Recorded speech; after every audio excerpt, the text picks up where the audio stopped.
सनंद। ओम नमो भगवते वासुदेवाय नमः। हरि ओम। श्री स्वस्ति श्री गणेशाय नमः। ओम श्री सरस्वती नमः। ओम श्री वेद पुरुषाय नमः। ओम श्री मातृपितृ चरण कमलेभ्यो नमः। ओम श्री गुरु चरण कमलेभ्यो नमः। ओम समस्त कुलदेवता चरण कमलेभ्यो नमः। ओम समस्त पितृदेवता चरण कमलेभ्यो नमः। समस्त पितृदेवता चरण कमलेभ्यो नमः। कृष्णं नारायणं वन्दे कृष्णं वन्दे व्रजप्रियं। कृष्णं द्वैपायनं वन्दे कृष्णं वन्दे पृथासुतं।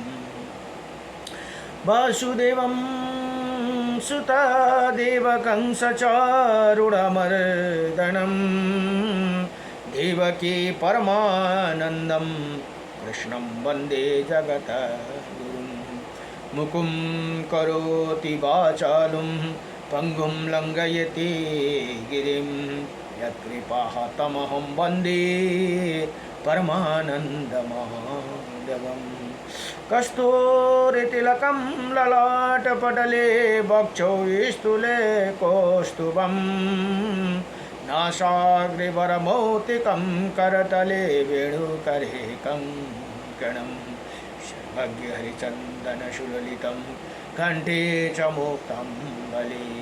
गोपास्त्रीपरिवेष्टितो विजयते गोपालचूडामणि। वंशी विभूषितकर्णं नवनीरदाभत। पीताम्बरदारुणाभिमा फलधरोष्टा।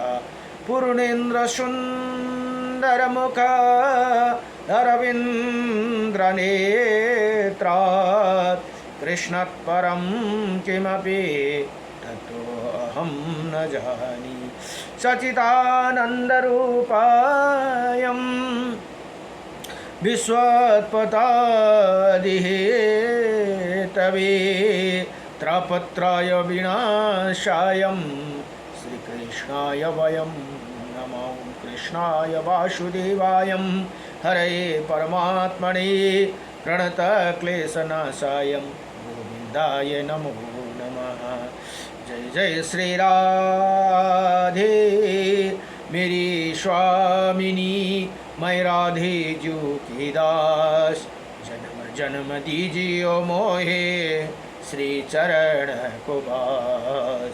जन्म जन्म दीजियो मोहे श्री वृंदावन को बास। जय जय राधारमण हरि जय जय नवल किशोर। जय जय गोपी चितचोर प्रभु जय जय माखन चोर। जन्म जन्म दीजियो मोहे श्री चरण को बास। जन्म जन्म दीजियो मोहे श्री वृंदावन को बास।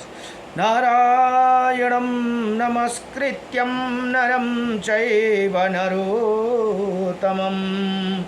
देवीं सरस्वतीं व्यासं ततो जयमुदीरयेत्। श्री परमात्मने नमः। ओम गुरुर्ब्रह्मा गुरुर्विष्णु गुरुर्देव महेश्वर। गुरु साक्षात् परं ब्रह्म तस्मै श्री गुरुदेव नमः। अखण्डमण्डलकारं व्याप्तायनं चराचरं तत्पदं दर्शितं वीडं तस्मै श्री गुरवे नमः। अजीवानंद हो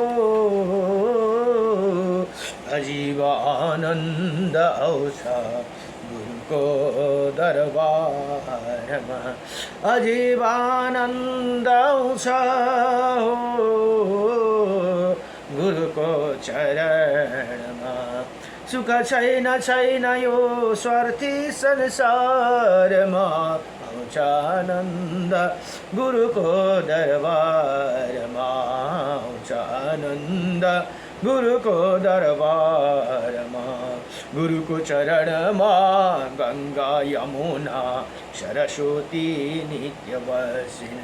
गुरु चरणमा सात समुन्दर प्रकृति मुस्कुराउँछिन्। गुरु हृदयमा ब्रह्मा विष्णु शिव गुरु गुण गाउँछन्। गुरु हृदयमा ब्रह्मा विष्णु शिव गुरु गुण गाउँछन्। सतगुरुकै अमृतवाणी सतगुरुकै अमृतवाणी आत्मालाई मोक्ष गराउँछन् आत्मालाई मोक्ष गराउँ। सुख छैन छैन छैन यो स्वार्थी संसारमा आउँछ आनन्द गुरुको दरबारमा आउँछ आनन्द गुरुको दरबारमा। गुरुको दयाले बन्छ काम भक्तिले मिल्छ ज्ञान। गुरुको दयाले बन्छ काम भक्तिले मिल्छ ज्ञान। ब्रह्मा ज्ञानको मूल बढेर भगवानमा लाग्छन् ध्यान। ब्रह्मा ज्ञानको मूल बढेर भगवानमा लाग्छन् ध्यान। सुख छैन छैन यो स्वार्थी संसारमा आउँछ आनन्द गुरुको दरबारमा। ज्ञान सुमिरन अमृतपान अनाहत नाद जलकार। पूर्ण गुरुको कृपा भएर बन्छ जीवन पार। पूर्ण गुरुको कृपा भएर बन्छ जीवन पार।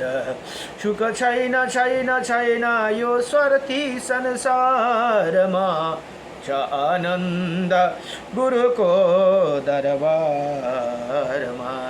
जय जय सतगुरु भगवानको जय। ओ राधे राधे गोविन्द राधे राधे गोविन्द।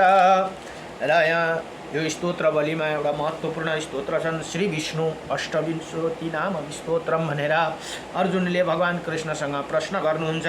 श्री अर्जुन उवाच किं नु नामं शस्त्राणि जपते च पुनः पुनः यानि नामानि दिव्यानि तानि चक्षुष केशव। हे भगवान केशव, मनुष्य बार बार 1000 नाम जप क्यों करते हैं? उनका दिव्य नाम उनका वर्णन कीजिए भनेर यहाँ प्रश्न गर्नुभयो। अब भगवानले छोटकारीमा 1000 नामको फल पाउने यहाँ बताउनु भयो। श्री भगवान उवाच मत्स्यं कुर्मं वराहं च वामनं च जनार्दनं गोविन्दं पुण्डरीकाक्षं माधवं मधुसूदनं पद्मनाभं सहस्राक्षं वनमाली हलायुधं गोवर्धनं हरिकेशं वैकुण्ठं पुरुषोत्तमं विश्वरूपं वासुदेवं रामनारायणं हरिं दामोदरं श्रीधरं च वेदंगं गणरोध्वजम् अनन्तकृष्णगोपालं जपते नास्ति पातकं गावं कोटिप्रदयनस्य अशुभिदस्य च कन्यादानं शास्त्रणं फलं प्राप्नोति मानव अमावास्या वा पूर्णिमास्यम् एकदशं तथैव च सन्ध्याकाले स्मरे नित्यं प्रातःकाले तथैव च मध्याह्ने च जपे नित्यं सर्वै पाप प्रमोच्यति। यहाँ भन्नुहुन्छ हे अर्जुन, यी नाम जप गर्ने पुरुषका भित्र पाप नै रहती। उसले 1 करोड गौदान गरेको फल प्राप्त गर्दछ भने 100 अश्वमेध यज्ञ र 1000 कन्यादान गरेको फल पनि प्राप्त गर्दछ।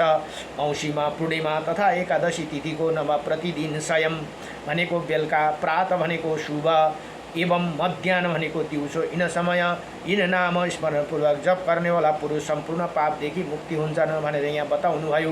नारायणं परम ब्रह्म नारायणं परम तप नारायणं परम देव सर्वनारायणं सदा श्रीरामाय रामभद्राय श्रीरामचन्द्राय वेदसे श्रीरघुनाथाय नाथाय सीताये पतये नमः। हरिः ॐ नमो भगवते वासुदेवाय आयेकाछु जगतमः शबलीलिनो हरिका नाम मोदासयुगनाथ को शबमा राधे राधे श्याम। जय जय लक्ष्मी नारायण भगवान को जय जय राधा रमण भगवान को जय जय श्री रामचंद्र भगवान को जय जय उमापति शंकर भगवान को हर हर हर महादेव शंभो जय जय श्री राधे श्याम। र अहिले श्री ब्रह्मा पुराण अध्ययन हुँदैछन्। आज ब्रह्मा पुराणको 86 अध्यायको प्रसङ्गमा अब यहाँ यमलोकको मार्ग और चारौँ द्वारका वर्णन। 4वटा द्वार छन् यमलोकमा भनेर यहाँ बताउनुहुन्छ। अब मुनि ऋषिमुनिहरूले सोध्नुहुन्छ भने व्यासजीले उत्तर दिनुहुन्छ, हे ब्राह्मण, आपके मुख से निकले हुए पूर्ण पुण्य धर्ममय वचन अमृत से हमें तृप्त नहीं होती, अपितु अधिक सुनने की उत्कंठा बढ़ती जाती है भनेर यहाँ भन्नुहुन्छ। हे मुनि, आप परम बुद्धिमान है और प्राणियों की उत्पत्ति लय और कर्म गति को जानते हैं, इसीलिए हम आपसे ये भी प्रश्न करते हैं कि सुनने में आते हैं कि यमलोक का मार्ग बड़ा दुर्गम है भनेर यहाँ बताउनुहुन्छ। वो सदा दुख और कलेश देने वाला तथा समस्त प्राणियों के भय लिए भयंकर उसी मार्ग को लंबाई कितनी ही तथा मनुष्य उसी मार्ग से यमलोक की यात्रा किसी प्रकार करती है। हे मुनि, कौन सा ऐसा उपाय है जिनका नरक की दुख प्राप्ति ना हो भनेर बडो दिव्य प्रार्थना यहाँ ऋषिमुनिहरूले प्रश्न सोध्नुहुन्छ। आज अब अहिले नवरथ चल्दैछ। ओम प्रथम शैलपुत्र्याय नमः, द्वितीय ब्रह्मचारिणीं, तृतीयं चन्द्रघण्टादिं, पुष्पन्दति, चतुर्थकं नमः, पंचमं स्कंदमाताय नमः, षष्ठमं कात्यायनीं, सप्तमं कलरात्र्यं, आज अष्टमं महागौर्याय नमो नमः। ओम महाकाली महालक्ष्मी महासरस्वती, अष्टम महागौरी नमः, विशिदात्री महाकाली महालक्ष्मी महासरस्वती महादुर्गा देव्यै नमः। आज अष्टमं तिथि। अब यहाँ व्यास जी भन्नुहुन्छ, हे उत्तम व्रत का पालन करने वाला मुनिवर हो, सुनो ये संसार चक्र प्रवाह रूप से निरंतर चलता रहता है भनेर यहाँ भन्नुहुन्छ। अब मैं प्राणियों की मृत्यु से लेकर आगे जो अवस्था होती है उसका वर्णन करूँगा। इसी प्रसंग में यमलोक के मार्ग का भी निर्णय किया जाएगा भनेर यहाँ बडो दिव्यसँगले प्रश्न सोध्नुहुन्छ। यमलोक और मनुष्य लोक 86,000 योजन अंतर, उसी मार्ग तपे हुए तांबे की भांति पूर्ण तृप्त रहते ही प्रत्येक जीव को यमलोक को मार्ग में जाना पड़ता है। पुण्यात्मा पुरुष यमलोक और नीचे पापचारी मानव पापमय लोक में जाती है भनेर यहाँ बताउनुहुन्छ। यमलोक में 22 नरक है, कुनैमा 28 भनेर लेखेको छ, तर यहाँ 22 बताइए। जिनके भीतर पापी मनुष्य को पृथक यातना भनेको पृथक भनेको बार बार यातना दी जाती है। उन नरकों के नाम है नरकः रोरव रोत्रः सुकर ताल कुंभिपाक महाघोर सामल्यः विमोहन कीटादः कुर्मीभक्ष लालभक्ष भ्रमः पीवः बहाने वाली नदी अब रक्त बहाने वाली नदी जल बहाने वाली नदी अग्निज्वाला महारुद्र सुदर्शन सुना भोजन घोर वैतरणी और असीमा पत्र यमलोक का मार्ग तो कहीं वृक्ष की छाया है, न तो तालाब है, न पोखरा ही है भनेर यहाँ भन्नु। न बाबड़ी न पुष्करिणी है, न कूप है, न पौशाला है, न धर्मशाला है, न मंडप है, न घर है, न नदी है एवं पर्वत है भनेर यहाँ भन्नुहुन्छ। न अब ठहरने की योग्य कोई स्थान है भनेर यहाँ हामीले यसरी बुझ्नु पर्दछ। किन यो छैन त भन्दा त्यही कारण हामीले मनुष्यको मृत्यु भएपछि यहाँ हामीले बडो सत्कर्म गर्नुपर्छ, धर्मशाला बनाइदिनुपर्छ भनेको कारण के म दान पुण्य गर्नुपर्छ भने त्यहाँ केही छैन अरे यहाँ भन्नुहुँदैछ है। न त पानी मार्गमा वृक्षको छाया पनि छैन, तलाब पोखरी पनि छैन, कुनै तलाब पनि छैन, पोखरी पनि छैन, बाबडी पनि छैन, पुष्करणी यही पनि छैन, न कुपै छ और न पौषालय यही छ, न धर्मशाला ही, न मण्डप है भनेर यहाँ भन्नुहुन्छ, न घर ही है, न नदी एवं पर्वत ही है और ठहरने के योग्य कोही स्थान नहीं है भनेर यहाँ यसरी बताउनु भयो। त्यही त्यो आत्मालाई शान्तिको लागि हामीले यहाँ कर्म गर्नुपर्दछ। मृत्यु आत्माको जाने मान्छेले भन्छन् नि, यो दान दिएर, छाता दिएर, जुत्ता दिएर, चौतारा बनाएर उसले सुख पाउँछ र भनेर मान्छेले भन्छन्। त्यो होइन, त्यो शास्त्रले भनेको कुरा सत्य हो।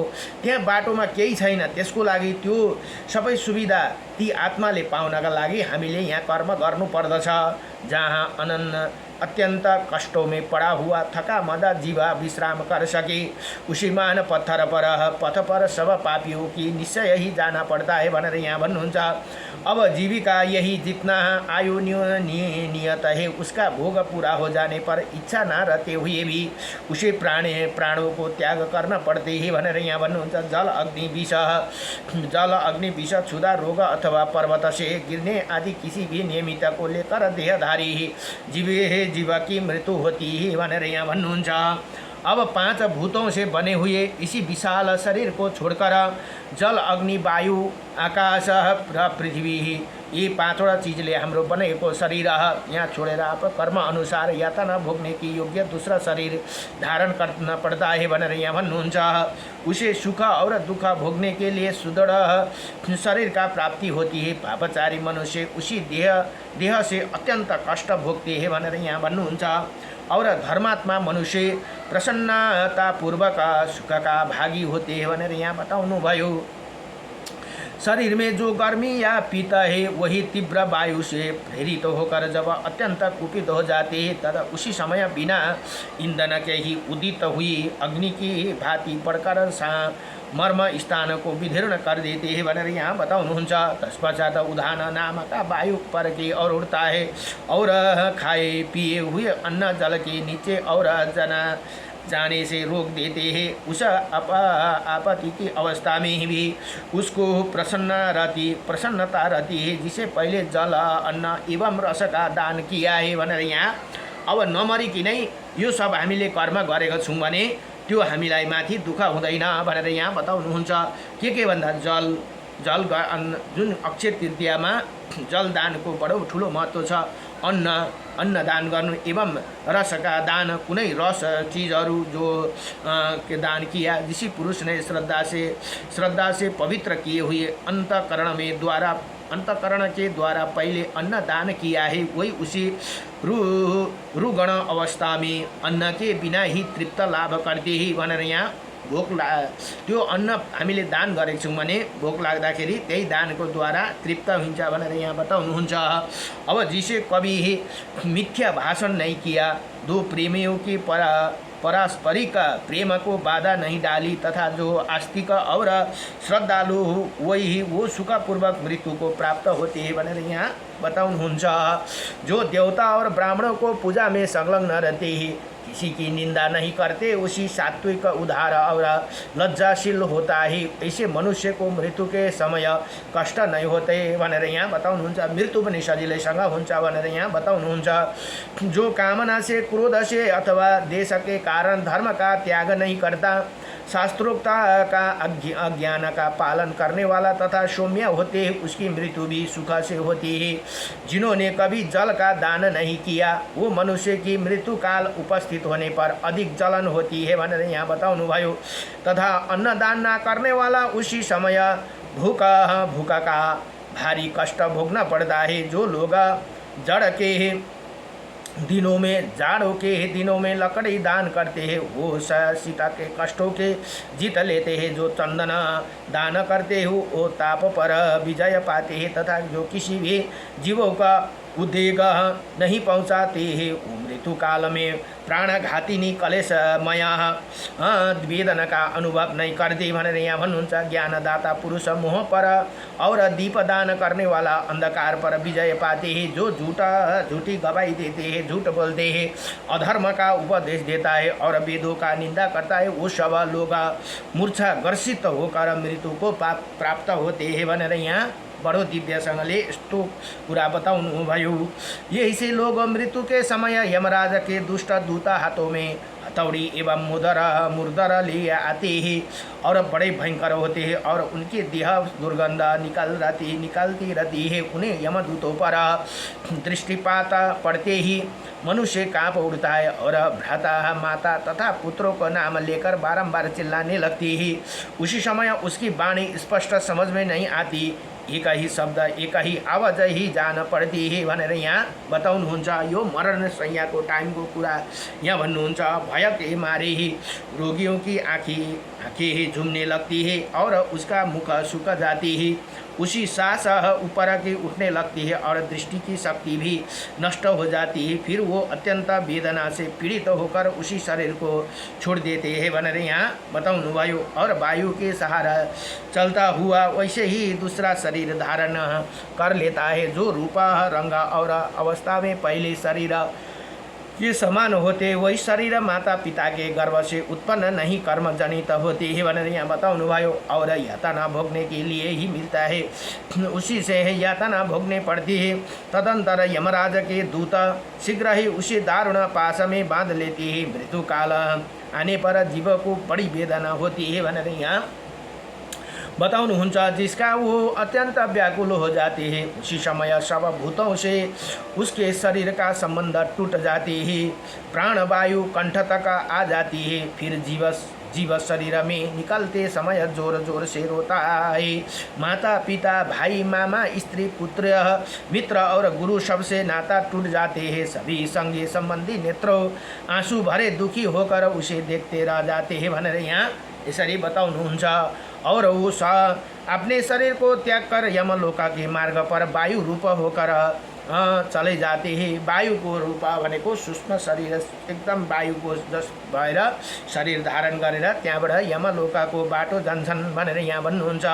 उहाँ मार्ग अन्धकारपूर्ण अपार अत्यंत भयंकर तथा पापियों के लिए अत्यंत दुर्गम होते हैं। यमदूत पासों में बांधकर उसे खींचते हैं और मुद्राओं से पीड़ते हैं हुए उसी विशाल पथ पर ले जाते हैं। यमदूत के अनेकों रूप होते हैं, देखने में बड़े डरवाने और समस्त प्राणियों को भय पहुंचाने वाले होते हैं भनेर यहाँ बताउनुहुन्छ। उनके मुख विकराल नासिका टेढ़ी आँखा तीन ठोड़ी कपाल और मुख फैलते हुए तथा ओठ लंबे होते, वही अपने हाथों में विकराल एवं भयंकर आयुध लिए रहते हैं। उन आयुध से आग की लपटी ही निकलती रहती है। पास सकाल और डंडे से भय पहुंचाने वाले महाबली महाभयंकर यम किम कर यमराज की आज्ञा से प्राणियों की आयु समाप्त होने पर उसे लेने के लिए आती है। जीव यातना भोगने के लिए अपने कर्म के अनुसार जो भी शरीर ग्रहण करती है उसे ही यमराज के दूत यमलोकों में ले जाती है भनेर यहाँ बताउनुहुन्छ। उसे काल पास में बांध कर पैरों में बड़ी बेड़ी ही डाल देते हैं। अब बेड़ी की सकल ब्रज के समान कठोर होती है। यम किमकर क्रोध में भरकर उसे बांधे हुए जीवों को भली भांति पीटते हुए ले जाते हैं और लड़खड़ा कर गिरते हैं, रोते हैं और हाय बापा हाय मैया हाय पुत्र कहकर बारंबार चिल्लाता रहते हैं भनेर यहाँ बताउनुहुन्छ। तो भी दूषित कर्म वाले उसी पाप को दो तीखे सुलह मुद्रोह खड्ग और शक्ति के प्रहारों से और ब्रजमय भयंकर दंडों से घायल करके जोर जोर से डांटते हैं भनेर यहाँ बताउनुभयो। कभी कभी तो एक पापी को अनेक यमदूत चारों ओर से घेर कर पीड़ते ही बेचारा जीव दुखी से पीड़ित होकर मूर्छित होकर इधर उधर गिर पड़ता है। तथापि वो दूत उसे घिसट कर ले जाते हैं। कहीं भयभीत होते कहीं त्रास पाते, कहीं लड़खड़ाते और कहीं दुख से करुणा कंद्रन करते हुए जीवों का उसी मार्ग में जाना पड़ता है भनेर यहाँ बताउनुहुन्छ। त्यही कारण हामीले यो यातना नभोग्नका लागि चाहिँ अहिलेको यो जन्ममा राम्रो कर्म गर्नुपर्छ। सत्कर्म गरे भने यमको यातना हामीले भोग्नु पर्दैन भनेर यहाँ बताउनुभयो। यो शास्त्रले भनेको कुरो एकदम सत्य हो, यो कुनै झुटो कुरा हुँदैन। यहाँ भने पीड़ा उदा मार्ग में जाना पड़ता है। यमदूतों को फटकार पड़ने से उदग्नि और हो उठते हैं।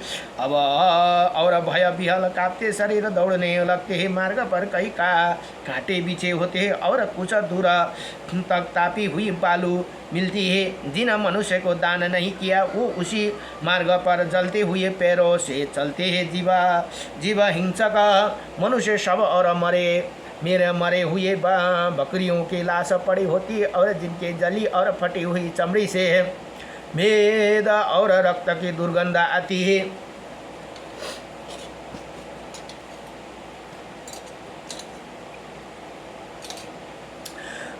दुर्गंध आती रहती है। वही वेदना से पीड़ित हो जोर से चिल्लाने लगते हुए यम मार्ग की यात्रा करते। शक्ति भिंदा पाल खड़ग तोमर बाण और तीखे नोक वाले शूल से उनका अंग विदीर्ण कर दिया जाते हैं। कुत्ते बाघ भेड़िया और कौवे का इसी शरीर का मांस नोच कर खाते रहते हैं। मांस खाने वाला लोग उसी मार्ग पर चलते समय और से चारों जीते जाते आरा से चीरे जाते हैं और सुअर अपनी दाढ़ से उन्हें शरीर को विदीर्ण कर देते हैं। भनेर यहाँ बताउनु भयो। यो मांस खानेको कुरा है। मांस खानेलाई त्यसरी यम यातना दिन्छन् भनेर यहाँ बताउनुहुन्छ। जो अपने ऊपर विश्वास करने वाला स्वामी मित्र अथवा स्त्री का हत्या कराते हैं वही शस्त्रों द्वारा हम छिन्न भिन्न और व्याकुल होकर यमलोका को मार्ग में जाते हैं। जो निरपराध जीवों को मारते हैं और मरवाते हैं वही राक्षसों के ग्रास बनकर उसी पद में यात्रा करते हैं। जो पराई स्त्री को वस्त्र उतारते हैं और वो मरने पर नंगे करके दौड़ते हुए यमलोका में लाए जाते हैं। जो दुरात्मा पापाचारी अन्न वस्त्र सोने घर और खेत का अपहरण करते हैं उन्हें यमलोका के मार्ग पर पत्थर लठियों और डंडों से मारकर जर्जर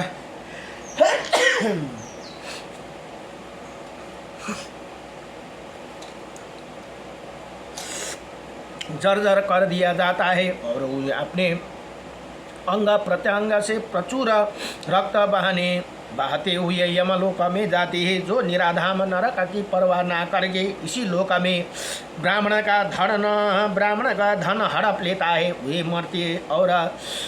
मारते और गालियाँ सुनते हैं। उन्हें सूखे काठ में बांध कर उनकी आंखें फोड़ दी जाती है भनेर यहाँ बताउनुहुन्छ।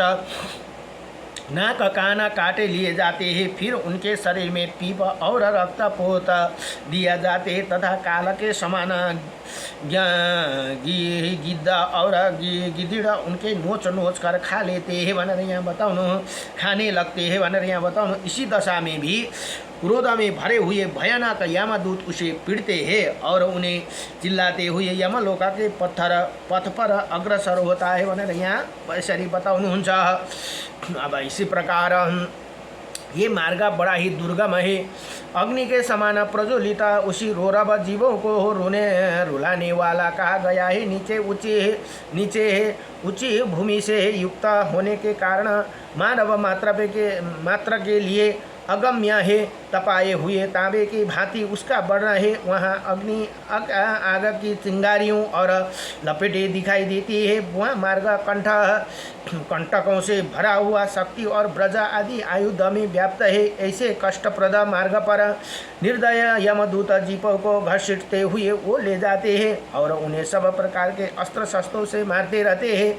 इसी तरह पापस आसक्त अन्यायी मनुष्य भी विवश होकर मार खाते हुए दुर्दश यमदूतों को द्वारा यमलोका में ले जाए जाते हैं। यमराज के सेवक सभी पापियों को उसी दुर्गम मार्ग में अवहेलना पूर्वक ले जाते हैं और वो अत्यंत भयंकर मार्ग जब समाप्त हो जाते हैं तब यमदूत पापी जीवों को तांबे और लोह के बनी हुई भयंकर यमपुरी में प्रवेश कराते हैं। ये वहाँ पूरी बहुत विशाल है जिसका उसका विस्तार लाख योजन वहाँ चकोरा चौकोर बताई जाती है।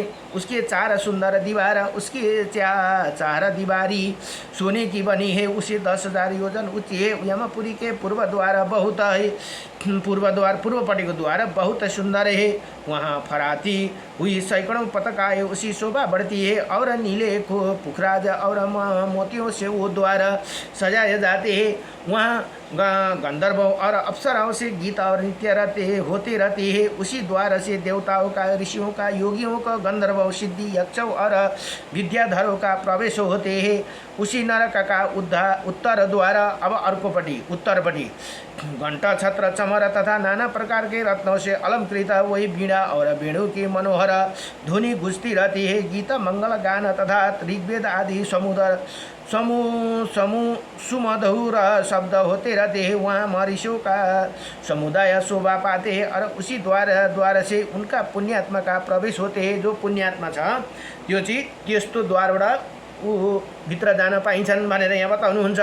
और सत्यवादी जिन्होंने मार्ग में दूसरों का जल पिलाया और सर्दियों में अग्नि को सेवन कराया है, उसे थके मदे मनुष्य को सेवा करते हुए सदा प्रिय वचन बोलते हैं।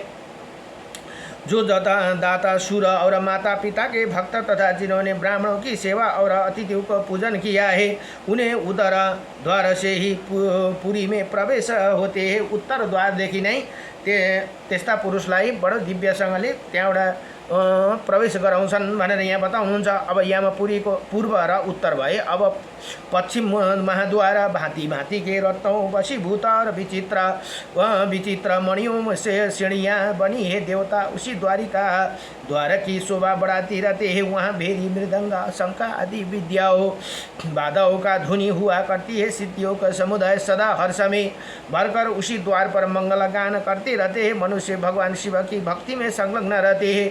जो सब तीर्थ में गोता लगा चुका है, जिन्होंने पंच अग्नि सेवन किया है, जो किसी उत्तम तीर्थ स्थान में अथवा कालिंजर पर्वत पर प्राण त्याग करते, जो स्वामी, मित्र अथवा जगत का कल्याण करने के लिए एवं गौ की रक्षा के लिए मारे गए, उसी सूरवीर और तपस्वी पुरुष पश्चिम द्वार से यमपुरी में प्रवेश करते हैं। उसी पुरी का दक्षिण द्वार अत्यंत भयानक है। अब दक्षिणपट्टि को चाहिँ अति भयानक है। वो संपूर्ण जीवों को मन में भय उपजाने वाला है। वही निरंतर हाहाकार मचा रहते हैं। सदा अंधेरा छाया रहता है। उसी द्वार पर तीखे सिंह की काटे बिच्छू, सांप, ब्रजमुख, कीटा, भेड़िया, व्याघ्र, श्रीष, सिंह, गिद्ध, कुत्ते विशाल और गिद्ध उपस्थित है, और उनके मुख से आग की लपटें निकल रहती है। जो सदा सबका अपकार करने वाला पापात्मा है,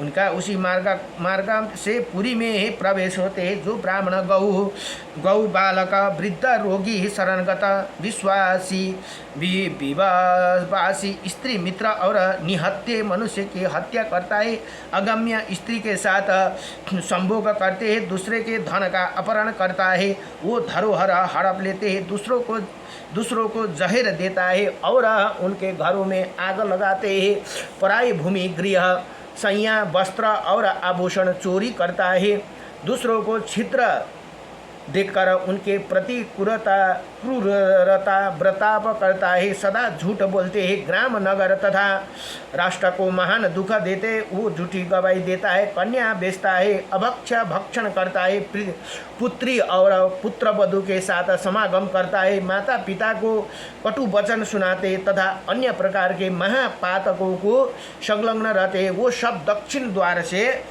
यमपुरी में प्रवेश करते हैं भनेर यहाँ बताउनु भयो। यति भनेर श्री ब्रह्मा पुराण को 86